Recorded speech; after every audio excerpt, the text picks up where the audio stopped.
यह टर्म आज के भारतीय युवा युग में बेहद चर्चित हैं।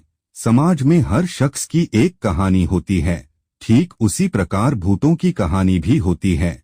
हालांकि कुछ मनुष्य इन भूतों की कहानियों को मात्र एक वहम बता देते हैं, तो बाकी अन्य इन कहानियों पर यकीन करते हैं।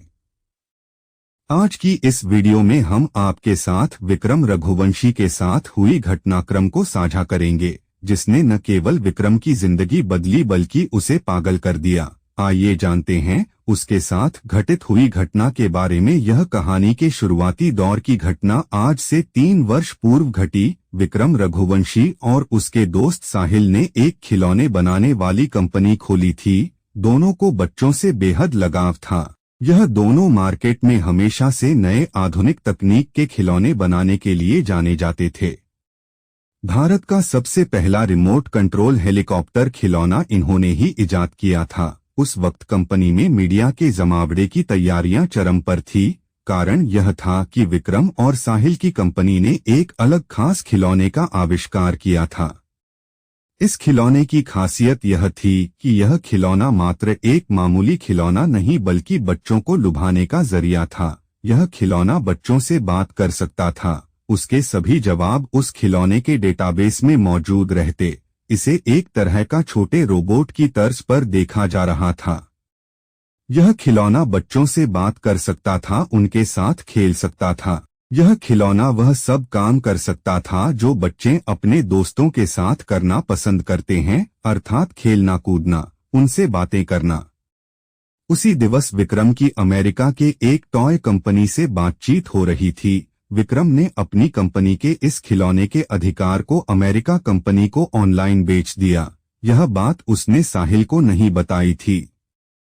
अगले दिन मीडिया साहिल और विक्रम से इस खिलौने के बारे में बात कर रहे होते हैं। यह फंक्शन में वह इस खिलौने की टेक्नोलॉजी को विस्तार रूप से समझा रहे होते हैं। इस इंटरव्यू और लॉन्च इवेंट का प्रकाशन पूरे विश्व भर में हो रहा होता है। भारतीय समय अनुसार जब शाम का समय प्रगति पर था, उसी वक्त अमेरिका से एक खबर आई जिसके तहत साहिल और विक्रम की कंपनी के इस खिलौने पर चोरी का आरोप लगा। खबर के मुताबिक वह खिलौना का पेटेंट अमेरिका की टॉय कंपनी को जारी हुआ है। इसका साहिल को काफी बुरा प्रभाव पड़ा और उसने सुसाइड कर लिया। इस खिलौने को बनाने में उसने काफी मेहनत करी थी। वह पेशे से इंजीनियर था, लेकिन इस सदमे में वह नहीं रह पा रहा था। आज के वक्त अब वह खिलौने की कंपनी की पूरी संपत्ति अकेले विक्रम की हो गई थी। साहिल को मरे हुए अब 3 साल हो चुके थे। विक्रम आर्थिक रूप से काफी मजबूत हो चुका था। उसकी शादी भी हो चुकी थी। साहिल के हिस्से का भी उसने भुगतान करने को मना कर दिया था। एक दिन जब वह रात के 9 बजे अपने ऑफिस से घर की ओर निकल रहा था, तो उसे अपनी रॉयल्टी के कागज ढूंढने थे ताकि वह उन कागजात को अपने पास संभाल सके। इसी कागज को दिखा के ही उसे अमेरिका की कंपनी ने रॉयल्टी देने का वादा किया था। वह कागजात ढूंढने लगा। ऑफिस से सभी कर्मचारी चले गए थे। उसे वह कागजात ढूंढने में काफी समय लग रहा था। वह कभी कंप्यूटर के टेबल पर ढूंढता तो कभी कागजात सभी तहखाने में ढूंढता, लेकिन उसे हर बार निराशा मिली। उसने कागजात को ढूंढने के लिए हर दिन अपने ऑफिस के कार्य के बाद प्रयत्न किया, परंतु हर बार की तरह उसे इस बार भी मायूसी का सामना करना पड़ा। वह इसके बाद लगातार डिप्रेशन की स्थिति में ग्रस्त हो रहा था। अमेरिकन कंपनी अब उसके रॉयल्टी पर भी ब्रेक लगाने में सक्षम थी। यह उस कंपनी का नियम था कि जिसे भी वह रॉयल्टी देगी उसे हर 3 साल बाद रिन्यू करवाना होगा, जिसके लिए उसे अग्रीमेंट के कागजात दिखाने होंगे। वह अब कागजात ढूंढते हुए हार जाता है। उसे इस बात का डर रहता है अब उसे रॉयल्टी नहीं मिलेगी। उसकी कंपनी में बनने वाले खिलौने भी इतने नहीं पाते थे कि अपने घर खर्च को संभाल सके। उसने सोचा कि अब वह कंप्यूटर में सेव फाइल में से समझकर वैसी डॉल को बनाएगा ताकि उसकी कमाई हो जाए। तकरीबन 2 से 3 महीने उसने घर में न जाने का फैसला किया। उसने अपना फैसला अपनी पत्नी को बता दिया था। इन 3 महीने में उसे अमेरिकी कंपनी से मैसेज आ गया था कि वह उसे अब रॉयल्टी नहीं दे पाएंगे।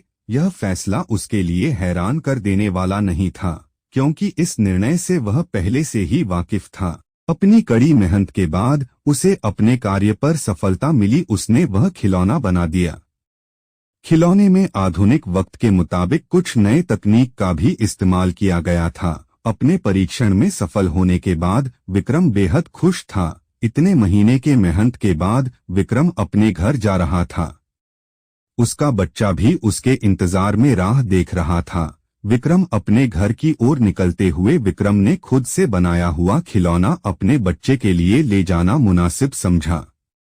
विक्रम ने सोचा कि अब उसकी जिंदगी बदल जाएगी, वह फिर से खुशी भरा जीवन व्यतीत करने लग जाएगा। लेकिन उसे क्या मालूम था कि यह खिलौना उसका वर्तमान एक बुरे लम्हे का आगाज होगा।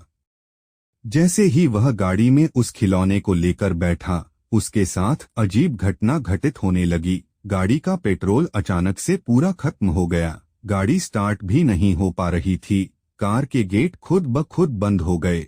उसे घुटन महसूस हो रही थी।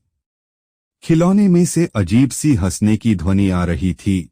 यह हंसी की आवाज विक्रम के कानों में दर्द पैदा कर रही थी। वह बेहोश हो चुका था। जब उठा तो खुद को अपने घर के बाहर पाया। उसके रोंगटे खड़े हो गए। वह घबराया हुआ था। वह डॉल लेकर जल्दी से अपने कमरे की ओर भागा। उसे ऐसे देखते हुए विक्रम की पत्नी डर गई थी और बच्चे ने हाथ में डॉल देखी तो वह भी अपने पापा के तरफ नन्हे कदमों से दौड़ा। विक्रम ने वह डॉल झट से अलमीरा में छुपा दिया और उसका ताला लगाकर चाबी अपने पास रख ली। उसने यह सब होने के बाद तुरंत कंपनी के मैनेजर को फोन किया और उस खिलौने को बनाने से रोकने को कहा।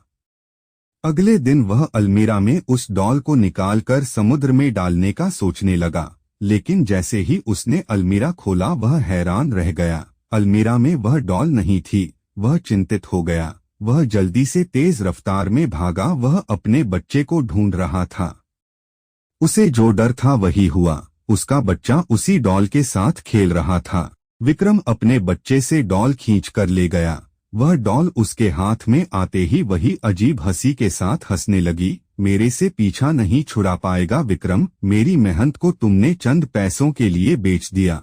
यह आवाज किसी अन्य की नहीं बल्कि साहिल की थी। विक्रम काफी भयभीत हो चुका था। उसने वह डॉल समुद्र में फेंक दिया।